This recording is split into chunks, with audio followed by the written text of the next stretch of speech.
তিনজন বিশ্ববিদ্যালয়ের শিক্ষার্থী পাহাড়ে ঘুরতে এসে এক টাকমাথা লোককে তাদের ছবি তুলতে বলে। লোকটি বারবার তাদের একটু বামে আরও একটু বামে সরে দাঁড়াতে বলে।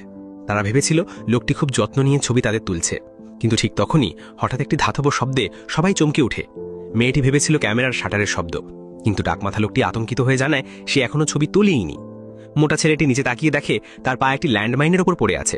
মুহূর্তেই তিনজন আতঙ্কে জমে যায় এবং কেউ বুঝতে পারে না কি করবে। টাকমাথা লোকটি সাহায্য আনতে যাওয়ার কথা বলে সেখান থেকে চলে যায়, কিন্তু সে সাহায্য আনতে না গিয়ে পাহাড়ের আরও উঁচু জায়গায় উঠে দূরবীন দিয়ে তাদের বিপদ দেখার অপেক্ষায় বসে থাকে। অনেকক্ষণ কেটে গেলেও কোনো সাহায্য আসে না, আর মেয়েটি কান্নায় ভেঙে পড়ে। ঠিক তখন তাদের আরেক সঙ্গী হেসে সত্যিটা প্রকাশ করে। সে বলে, কোনো পর্যটন এলাকায় ল্যান্ডমাইন থাকার কথা কি কখনো ভেবেছ? এরপর সে জঙ্গল থেকে একটি কোদাল এনে মাটিতে গেঁথে দেখায়। পুরো ঘটনাটাই আগে থেকে সাজানো ছিল। আসলে সে অনেক দিন ধরেই মেয়েটিকে ভালোবাসত, কিন্তু মেয়েটি শুধু মোটা ছেলেটিকেই ভালোবাসত। তাই মেয়েটিকে নিজের করে পেতেই সে টাকমাথা লোকটির সঙ্গে মিলে এই পরিকল্পনা করেছিল। মোটা ছেলেটি সাহস করে বলে, যদি মাইনটি সত্যি হতো তাহলে কেউ এত কাছে দাঁড়ানোর সাহস পেত না। ছেলেটির কথা শুনে সঙ্গীটি স্বীকার করে যে মাইনটি আগে বিস্ফোরিত হতো না, কিন্তু পরের মুহূর্তেই সে মাইনের নিরাপত্তা পিন খুলে দিয়ে বলে, এখন থেকে এটি সত্যিই বিস্ফোরিত হবে। এরপর সে নিরাপত্তা পিনটি পাহাড়ের নিচে ছুঁড়ে ফেলে দেয়। মোটা ছেলেটি ভয়ে একেবারে নিস্তব্ধ হয়ে যায়। দুই ষড়যন্ত্রকারী সেখান থেকে চলে গিয়ে দূরে বসে তাদের বিপদ উপভোগ করতে থাকে। এদিকে মেয়েটি ছেলেটিকে বাঁচানোর জন্য মরিয়া হয়ে উপায় খুঁজতে থাকে। ছেলেটি তাকে চলে যেতে বললেও সে কোনোভাবেই তাকে একা ফেলে যেতে রাজি হয় না। কিছুক্ষণ পর মেয়েটি নিচে নেমে নিরাপত্তা পেনটি খুঁজে পায়। সে সাবধানে সেটি আবার লাগানোর চেষ্টা করে, কিন্তু কিছুতেই সেটি আগের জায়গায় ঢুকছিল না। শেষ পর্যন্ত সে কোদাল দিয়ে পাশে একটি গর্ত খুঁড়তে শুরু করে, যাতে বিস্ফোরণ হলে বেঁচে থাকার সামান্য সুযোগ থাকে। ঠিক তখনই একটি কালো কুকুর এসে মোটা ছেলেটির উপর ঝাঁপিয়ে পড়ে। মেয়েটি তাকে বাঁচাতে কোদাল দিয়ে কুকুরটিকে তাড়ানোর চেষ্টা করে। এমন সময় কুকুরের মালিক বন্দুক হাতে এসে ভুল বুঝে তাদের লক্ষ্য করে বন্দুক তাক করে। মেয়েটি অনেক বুঝিয়েও তাকে বিশ্বাস করাতে পারে না। লোকটি বলে সে বহু বছর ধরে এই পথে চলাফেরা করছে, এখানে কখনো কোনো ল্যান্ডমাইন ছিল না। তবুও সন্দেহ দূর করতে সে একটি পাথর তুলে মোটা ছেলেটির দিকে ছুঁড়ে মারে। ছেলেটি একটিও নড়ে না দেখে সে বুঝতে পারে তারা সত্যিই বিপদে আছে।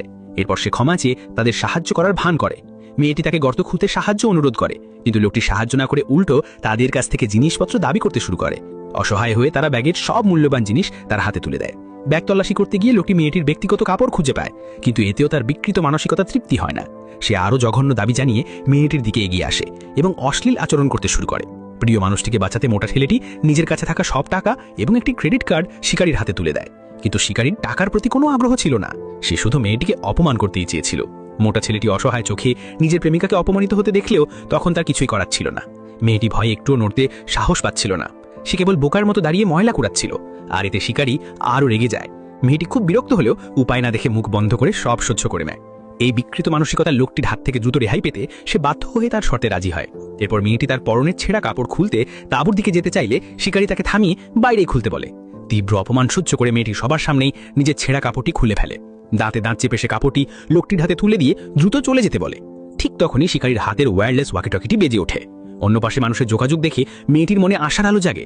সে সঙ্গে সঙ্গে পুলিশকে খবর দেওয়ার জন্য ওয়াকিটকিটা ধার চায়, কিন্তু সুযোগ সন্ধানে শিকারী আবারও নতুন শর্ত জুড়ে দেয়। কাপড়টি দূরে ছুঁড়ে ফেলে দেয়। মেয়েটি এই অপমান সহ্য করতে না পেরে নিজেই ধীরে ধীরে মাটি খুঁড়তে থাকে। কোনোভাবে সে লোকটার পুতুল হতে যায় না। শিকারী কোনো তাড়াহুড়ো না করে এক পাশে বসে সব দেখতেই থাকে।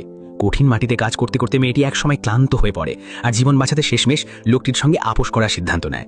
সে নিজের কাপড়ের দিকে এগিয়ে গিয়ে সেটি কুড়িয়ে আবার শিকারীর হাতে তুলে দেয়, কিন্তু এতেও লোকটির মন ভরে না। সে আরও অপমানজনক আচরণ করতে বাধ্য করায়।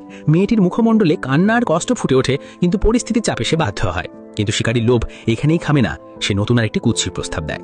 অন্যদিন মেয়েটি আবারও কিছুটা দূর থেকে সেই ছেঁড়া কাপড় আনতে যায়, কিন্তু তাকে কষ্ট দিতে শিকারী তার পালিত কালো কুকুরকে দিয়ে কাপড়টি আরও দূরে সরিয়ে নেয়। পেছনে দাঁড়িয়ে থাকা মোটা ছেলেটির চোখে লাগ ফুটে উঠলেও সে অসহায়ভাবেই নিজের প্রেমিকার উপর চলাই অত্যাচার দেখে।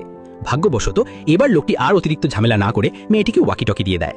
মেয়েটি ভেবেছিল এবার বুঝি উদ্ধার পাওয়া যাবে, কিন্তু ওয়াকিটকির অপর প্রান্তের লোকগুলো ইংরেজি বুঝতে না পারায় তাদের মধ্যে কোনো যোগাযোগই সম্ভব হয় না। ভাষার সমস্যার কারণে মেয়েটি চরম হতাশ হয়ে পড়ে। উপায় না দেখে সে আবার শিকারীর কাছে গিয়ে অনুবাদ করতে সাহায্য বলে। শিকারী যেন এই সুযোগেরই অপেক্ষায় ছিল। সে হাসি মুখে রাজি হয়ে একটা অদ্ভুত শর্ত দেয়। প্রতিটি বাক্য অনুবাদ করার বিনিময়ে মেয়েটিকে একটি করে পোশাক খুলতে হবে। এমন কুৎসিত দাবি শুনে মেয়েটি সঙ্গে সঙ্গে রাজি হতে অস্বীকার করে, কিন্তু ততক্ষণে অনেক দেরি হয়ে গেছে। লোকটি জোরপূর্বক নিজের ইচ্ছা চাপিয়ে দিতে শুরু করে। দেখতে দেখতে মেয়েটি সম্পূর্ণ অসহায় হয়ে পড়ে। এরপর শিকারী হাতে থাকা বন্দুক উঁচু করে তাকে আরও ভয় দেখাতে থাকে। পেছন থেকে মোটা ছেলেটি বারবার ময়লা ছুঁড়ে শিকারীর দৃষ্টি অন্যদিকে ঘুরিয়ে দেওয়ার চেষ্টা করে। সেই সুযোগে মেয়েটি নিজের প্রাণ বাঁচাতে দৌড়ে পালাতে শুরু করে। শিকারী প্রচণ্ড রেগে গিয়ে তার পেছনে ছুটে যায়, কিন্তু তাড়াহুড়ো এসে খেয়ালই করেনি যে নিজের বন্দুকটি সেখানেই ফেলে গেছে। এই চরম বিপদের মুহূর্তে মোটা ছেলেটি একটি শিকল আর বেল্টের হুক কাজে লাগিয়ে বুদ্ধি খাটায়। সে কৌশলে দূর থেকে ফেলে যাওয়া বন্দুকটি নিজের দিকে টেনে আনে, কিন্তু বন্দুকটি হাতে পাওয়ার সময় শিকারী মেয়েটিকে জিম্মি করে সেখানে এসে উপস্থিত হয়।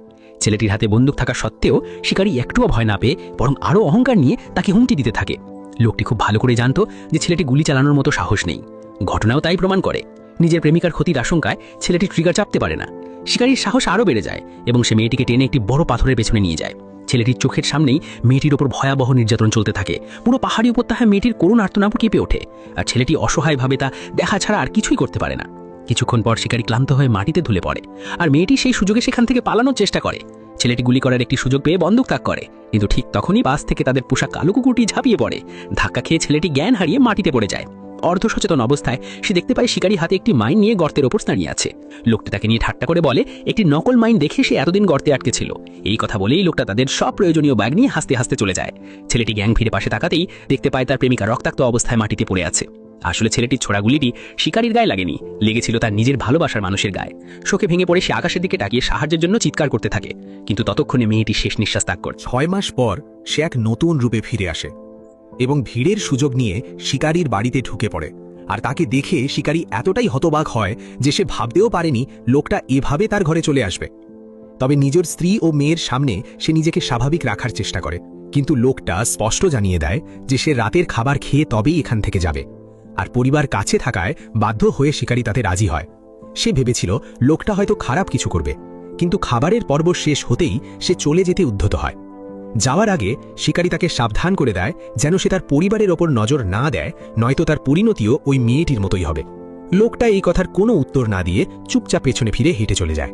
কিন্তু সে চলে যাওয়ার পরপরই শিকারী তার পোষা কুকুরটিকে তার পেছনে পাঠিয়ে দেয়, কারণ সে ভেবেছিল এই কাপুরুষ লোকটাকে শেষ করতে তার নিজের যাওয়ার কোনো দরকার নেই।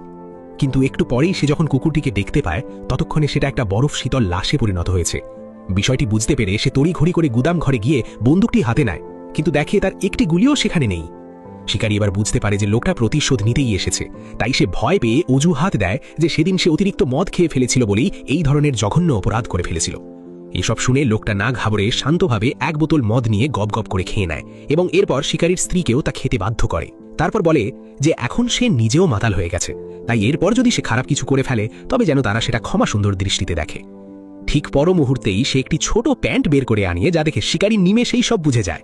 আর পরের মুহূর্তেই লোকটা তার ছোট মেয়েকে এক টানে কাছে টেনে আনে। সে মেয়েটিকে সবার সামনেই সেই প্যান্টটি খুলে ফেলতে বাধ্য করে এবং বাইরে ছুঁড়ে ফেলে দিয়ে কুকুরের মতো ডেকে ডেকে সেটি কুড়িয়ে আনতে বলে, ঠিক যেমনটা শিকারী সেদিন তার প্রেমিকার সাথে করেছিল। আর শিকারীর পা দুটি আগে থেকেই পঙ্গু থাকায় সে সেদিনকার লোকটির মতোই অসহায়ভাবে কেবল তাকিয়ে দেখা ছাড়া কিছুই করতে পারে না। এরপর মেয়েটি যেই প্যান্টটি মুখে করে কুড়িয়ে এনেছিল সেটি লোকটা জোর করে শিকারীর মুখে গুজে দেয়। আর এই চরম মুহূর্তে শিকারী অবশেষে হাড়ে হাড়ে টের পায় সেদিন ওই লোকটির মনের অবস্থা কেমন ছিল। তবে চূড়ান্ত খেলা শুরু করার আগে লোকটা ঘটে যাওয়া সমস্ত সত্য ঘটনা শিকারীর স্ত্রী ও মেয়ের কাছে খুলে বলে, যাতে তারা জানতে পারে তাদের স্বামী কিংবা বাবা আসলে কতটা নীচ ও পৈশাচিক স্বভাবের একটা পশু ছিল। এবার সব কথা বলা শেষ হলে আসল খেলার পর্ব শুরু হয়। লোকটা তার রিভলভারের সব কটি গুলি বের করে নিয়ে সেখান থেকে মাত্র একটি গুলি আবার ভেতরে ভরে দেয়। শর্ত দেওয়া হয় যে সে যতবার বন্দুকের ট্রিগার চাপবে ততবার মেয়েটিকে একটি করে পোশাক খুলতে হবে, আর পোশাক শেষ হওয়ার আগেই যদি গুলি না ফোটে তবে সে চুপচাপ সবাইকে ছেড়ে চলে যাবে। মেয়েটি ভয়ে জামা খুলতে দেরি করায় লোকটা পরপর